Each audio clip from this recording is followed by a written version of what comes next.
সেতি রোগ এর কি সমাধান আছে, কোনটা দামি সমাধান, কোনটা সস্তা সমাধান এবং কোন জাতীয় সেতি রোগের আসলে চিকিৎসার প্রয়োজন নেই, এই যাবতীয় বিষয় নিয়ে বিস্তারিত আলোচনা থাকবে আজকের ভিডিওতে।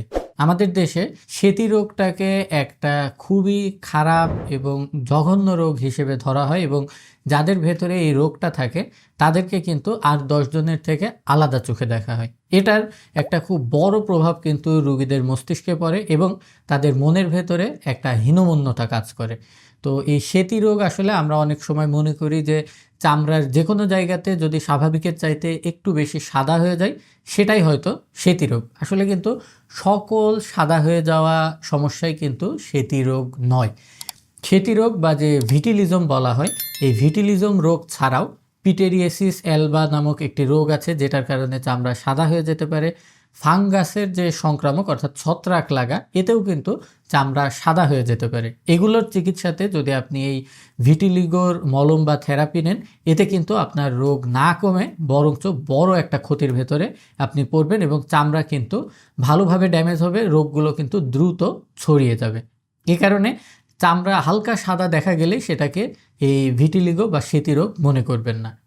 আর তাছাড়াও আমাদের সমাজে কিন্তু আরও বেশ কিছু কুসংস্কার বা ভুল ধারণা এই সেতি রোগ সংক্রান্ত আছে, যার ভেতরে একটা বড় ভুল ধারণা হচ্ছে যদি দুধের সঙ্গে লবণ খাওয়া হয় তাহলে হয়তো চামড়ায় সেতি রোগ হবে, অথবা মাছের সঙ্গে যদি পাশাপাশি দুধ খাওয়া হয় অল্প টাইমের ভেতরেই তাহলেও হয়তো চামড়ার ভেতরে সেতি রোগ হবে। আসলে এগুলো কিন্তু সম্পূর্ণ ভুল ধারণা। এবং আরেকটা ভুল ধারণা অনেক শিক্ষিত মানুষের ভেতরেও আছে, সেটা হচ্ছে এই ভিটিলিগো রোগটি একদম 100% বংশগত রোগ। আসলে আপনার বাবা, চাচা বা দাদা কারো এই রোগ না থাকলেও কিন্তু আপনার ভেতরে এই রোগটা হতে পারে। কি কারণে হতে পারে সেটা আমরা ভিডিওর পরের অংশে বলবো। এবং আমাদের যে সামাজিক একটা খারাপ দৃষ্টিকোণ আছে এই রোগের প্রতি, তার একটা অন্যতম বড় কারণ হচ্ছে আমরা মনে করি এই ভিটিলিগো রোগটি হচ্ছে একটা সংক্রামক ব্যাধি, অর্থাৎ যার শরীরের চামড়া জায়গায় জায়গায় সাদা সাদা ছোপ ছোপ হয়ে গেছে, সে যদি আমার বাচ্চাকে কোলে নেয় অথবা তার সঙ্গে যদি আমি হ্যান্ডশেক করি, কোলাকুলি করি, তাহলে হয়তো তার ভেতর থেকে এই সেতি রোগটা আমার ভেতরেও চলে আসতে পারে। এটা আসলে একটা 100% ভুল ধারণা। এটা কিন্তু কখনোই ছোঁয়াচে রোগ নয়। তবে আর যেই রোগের কথা আমি বলেছি যে পিটেরিয়াসিস অ্যালবা অথবা ফাঙ্গাল ইনফেকশন, এগুলো কিন্তু ছোঁয়াচে রোগ। তবে এটা কারোর সঙ্গে হ্যান্ডশেক করলেই তার থেকে আপনার ভেতরে চলে আসবে অথবা কারোর সঙ্গে কোলাকুলি করলেই চলে আসবে, বিষয়টা এমন নয়। এর জন্য কিন্তু প্রলং কন্ট্যাক্টের দরকার হয়। যেমন ধরুন হাজব্যান্ডের থাকলে ওয়াইফের হতে পারে, বা মায়ের থাকলে বাচ্চার হতে পারে, দাদি নানির থাকলে নাতি নাতনিদের হতে পারে।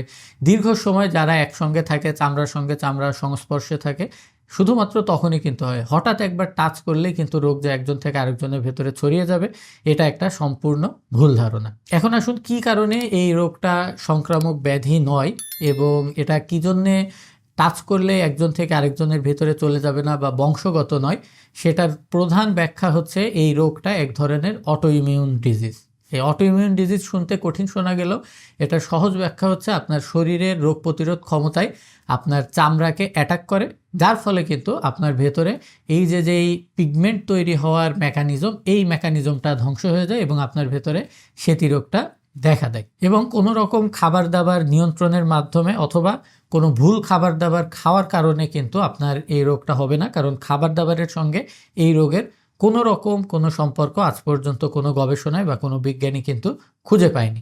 এখন আসুন এটার সবচাইতে সহজ কি চিকিৎসা আছে সেটার বিষয়। এটার চিকিৎসার জন্যে সাধারণত রুক্সোলিটিনিব নামক একটি ক্রিম আছে, এই ক্রিমটা ব্যবহার করা হয়, যেটা বাজারে বিভিন্ন নামে পাওয়া যায়। এর ভেতরে সবচাইতে কম দামি ক্রিমটির নাম হচ্ছে রুটিনিব, কিন্তু শুনতে কম দামি হলেও আসলে এটা একটা অনেক দামি মলিকিউল, যার ফলে সস্তা ওষুধের দামও কিন্তু আপনার 6,500 টাকার মতো পড়বে।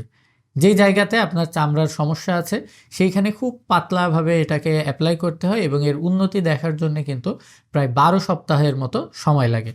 তো যেহেতু এটা একটা খুব পাওয়ারফুল ওষুধ, অবশ্যই চেষ্টা করবেন একজন চর্মরোগ বিশেষজ্ঞের পরামর্শ অনুযায়ী এই চিকিৎসাটি নিতে। আর যদি এত টাকা আপনার কাছে না থাকে, যদি আপনি সস্তা সমাধান চান, তাহলে এটার জন্য আছে পুভা থেরাপি।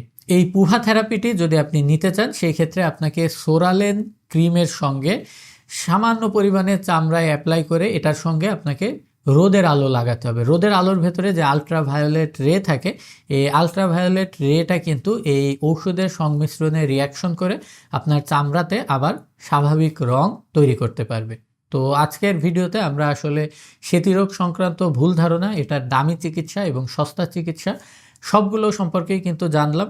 তো আশা করছি আপনার পরিচিত কারো যদি এই রোগটা থেকে থাকে তাহলে অবশ্যই তাকে এই ভিডিওটি শেয়ার করে তাকেও সচেতন করে তুলবেন এবং ইন জেনারেল শেয়ার করবার মাধ্যমে এই সেতিরোগ সংক্রান্ত ভুল ধারণা যেন সমাজ থেকে ভাঙা সম্ভব হয় সেটার জন্য আমাকে সহায়তা করবেন। আমি পিজি হাসপাতালের গবেষক ডাক্তার আসিফ আনোয়ার আজকের মতো বিদায় নিচ্ছি। আল্লাহ হাফেজ।